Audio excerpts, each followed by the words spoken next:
Welcome সবাইকে। এখন আমরা রয়েছি ন্যাচারালি সল্ট লেকে অ্যান্ড আজকের জমায়েতটা না শুধুমাত্র ইস্টবেঙ্গল মোহনবাগানের মধ্যে না, আজকের জমায়েতটা বাংলার ফুটবলের জন্য। যে নোংরামি নোংরা কাজ কনস্ট্যান্ট এরা প্রশাসন থেকে সমস্ত দিক দিয়ে করে যাচ্ছে, আজকের জমায়েতটা সেটা রিপ্লাই। বাংলার ফুটবলকে কখনো হারাতে পারবে না। এখানে ভর্তি ইস্টবেঙ্গল মোহনবাগান ইভেন মোহামেডান সাপোর্টাররাও এসছে। তো আজকের এই উত্তরটা রিপ্লাইটা এটা হবে বাংলার ফুটবলের রিপ্লাই, যেটা সবাইকে দিতে হবে। তাই আশা করি যারা এখনও বেরোনি তারা বেরো, তারা মাঠে আসো, তারা মাঠের সামনে আসো, এসে বুঝিয়ে দাও যে ইস্টবেঙ্গল আর মোহনবাগানের ক্ষমতা কী। এখন এই মুহূর্তে আমরা যাব ভিআইপি গেটের দিকে, বাট আমাদেরকে আটকে দেওয়া হচ্ছে এই জায়গাটায়, যেতে দেওয়া হচ্ছে না। পুলিশ লাঠি চার্জ করছে, একসাথে ঝামেলা করছে। তো এইটা হলো ইস্টবেঙ্গল মোহনবাগান সমর্থকদের পাওয়ার একসাথে।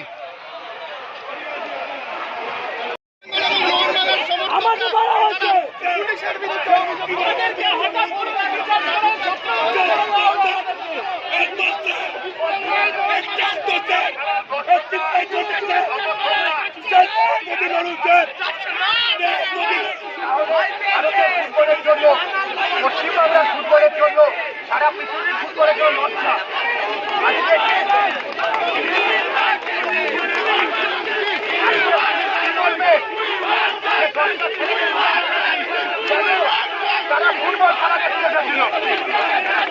তো আমি পুলিশের সাথে কথা বলেছি, যারা অ্যারেস্ট হয়েছে তাদেরকে ছেড়ে দেবে, এখন বাংলার ফুটবলের জন্য না ইস্টবেঙ্গল মোহনবাগান কি করতে পারে সেটা আজকে দেখিয়ে দিচ্ছে। এতজনকে ভেতরে তুলে ধরা হয়েছে, তাদের প্রত্যেককে চুপচাপ ছেড়ে দিচ্ছে। আর প্রথমেই বলি, মৌন মিছিল হবে না, স্লোগান উঠবে, সবাই চেঁচাবে ফুটবলের জন্য জাস্টিস চাই, আমরা মাঠে যাবো।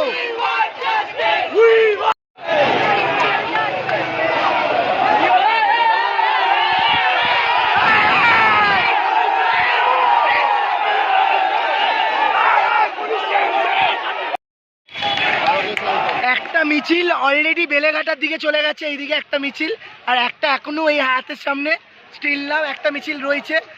এখনো রয়েছি, যতক্ষণ থাকার ততক্ষণ থাকবো। বাট বাস্তবটা হলো কি এটাই যে এত কিছু হচ্ছে বাট টিল নাও এনারা দাঁড়িয়ে রয়েছে।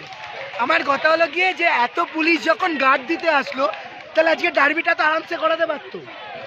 এত পুলিশ যখন গার্ড দিতে আসলো, তাহলে একটা কথা, এত পুলিশ যখন গার্ড দিতে আসলো যে ডার্বিটা তো করাতে পারতো, আরামসে করাতে পারতো কিনা। মানে সিরিয়াসলি কিচ্ছু বলার নেই।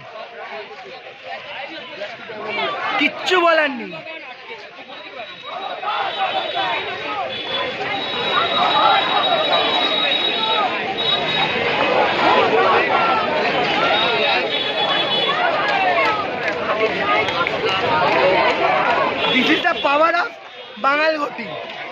ইস্টবেঙ্গল আর মোহনবাগান যদি একসাথে হয় কি করতে পারে আজকে কলকাতা দেখলো কেন। 18ই আগস্ট দিনটা সিরিয়াসলি সবার মনে থাকবে যে ইস্টবেঙ্গল মোহনবাগান যদি একসাথে হয় কি করতে পারে। This is the power of Bengal football.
ভয় পেয়েছে হাওয়াই চটি।